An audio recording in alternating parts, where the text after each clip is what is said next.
Temps de l'équipe AG2R, une équipe avec 6 Français, je le rappelle, la seule équipe tricolore, enfin quoi que tricolore, hein. En Italie c'est aussi tricolore, alors on va dire la seule équipe française de ce Giro. On a vu John Gadret qui faisait encore un relais appuyé. Vraiment, ils vont perdre du temps. 2 victoires seulement depuis le début de la saison pour cette équipe AG2R sur le circuit international et aucune victoire pour les 9 représentants ici l'équipe AG2R à l'occasion de ce Giro. Cyril décède en deuxième position dans la roue d'Hubert Dupont, je pense. Hubert Dupont en est un habitué des top 20 dans les grands tours, notamment dans le Giro. C'est un bon chrono à l'arrivée pour l'équipe AG2R qui n'est pas, on va dire, la meilleure équipe dans cet exercice. Je pense pas que Goubi, Stéphane Goubert me disent le contraire. On les a vus là dans le même temps que l'équipe d'Alberto Contador à peu près. Oui, 21:48. Non, c'est un temps correct pour l'équipe de Laurent Biondi. Radio Shack qui passe bon temps, excellent deuxième temps. La deuxième place pour l'équipe Radio Shack. Et bien voilà comment ils vont peut-être un petit peu se distinguer. Ça sera compliqué d'aller peser sur le classement général. Et bien pourquoi pas remporter la première étape du Giro. Pourquoi pas. C'est vrai que cette équipe ne faisait pas partie des grands favoris.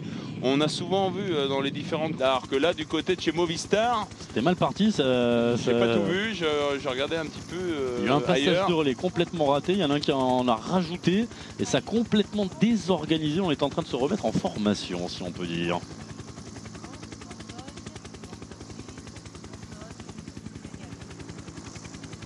Encore 14-15 minutes pour cette équipe Movistar qui sera la dernière équipe à passer sur la ligne d'arrivée. Dans 15 minutes, nous connaîtrons le lauréat de cette première étape. Pour l'instant, je vous le rappelle, à l'arrivée, c'est Marco Pinotti qui a le maillot rose grâce à la première place du team HTC Iron. Movistar, deux équipes américaines aux 2 premières places. On parlait de cette préparation presque chirurgicale dans les équipes américaines des contre-la-montre par équipe. On a vu le résultat aujourd'hui dans cette première étape du Giro. Allez, on se met au chaud, au frais. On essaie de récupérer avec Philippe Degnan ici à l'arrière et puis Thiago Machado qui a réalisé une bonne performance avec ses coéquipiers aujourd'hui. La Movistar dans moins de 3 minutes maintenant normalement sur la ligne d'arrivée. Je vous rappelle que juste après cette première étape du Giro, vous avez rendez-vous avec Claire Arnoux et Mathilde Brachmann pour le JT Sport et Teddy Riner qui sera l'invité de nos 2 drôles de filles. Il y a également Charles Becbédé qui sera sur le plateau du JT Sport. On parlera à 3 jours maintenant du rapport du CIO qui va distribuer un petit peu les bons points avant l'attribution des Jeux Olympiques de 2018, mais ça sera un petit peu plus tard, ça sera début juillet. Allez, Bepou au commentaire après son contrat à la montre.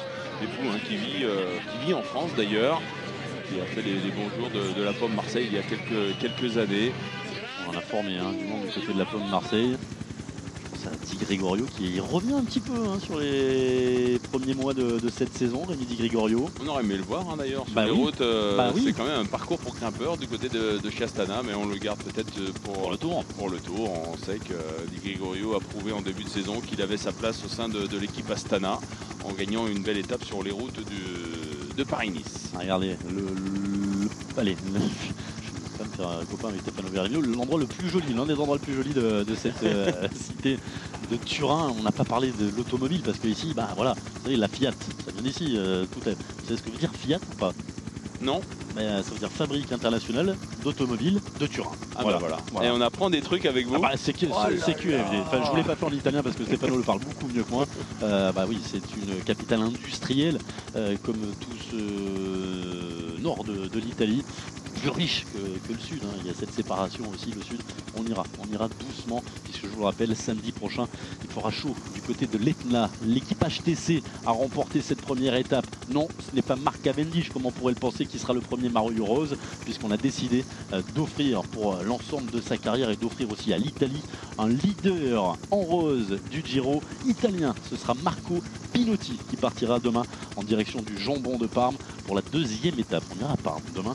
On va se régaler. Alors, je vous propose tous les jours la spécialité, on la mange pendant l'étape. Vous occupez du jambon demain. Movistar en termine, ils sont loin à l'arrivée les Movistar. Déjà désorganisé en début de contre-la-montre. seulement sous le dernier kilomètre. Là, ils ont beaucoup de retard.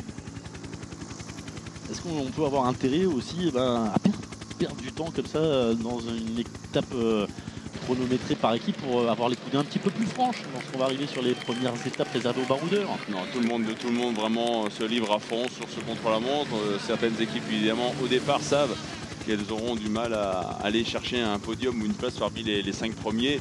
Mais on prépare tout le monde, on va vers la reconnaissance, on utilise le meilleur matériel possible pour au moins limiter l'écart. On sait que Carullo, l'un des leaders de cette équipe Movistar, et qui ambitionne encore, peut-être pas de monter sur le podium, mais encore faire un top 10. Et puis après, selon les événements, pourquoi pas. Allez, dernière ligne droite pour l'équipe Movistar. Qui sera loin, derrière l'équipe Saxo Bank, donc de Alberto Contador. Ouais, très loin. Victoire donc, on le rappelle, pour le team HTC, le maillot rose, et il est pour Marco Pinotti. Et puis au niveau des favoris, la bonne opération aujourd'hui, en tout cas celui qui a pris des secondes sur les deux autres, c'est Vincenzo Nibali, le Sicilien.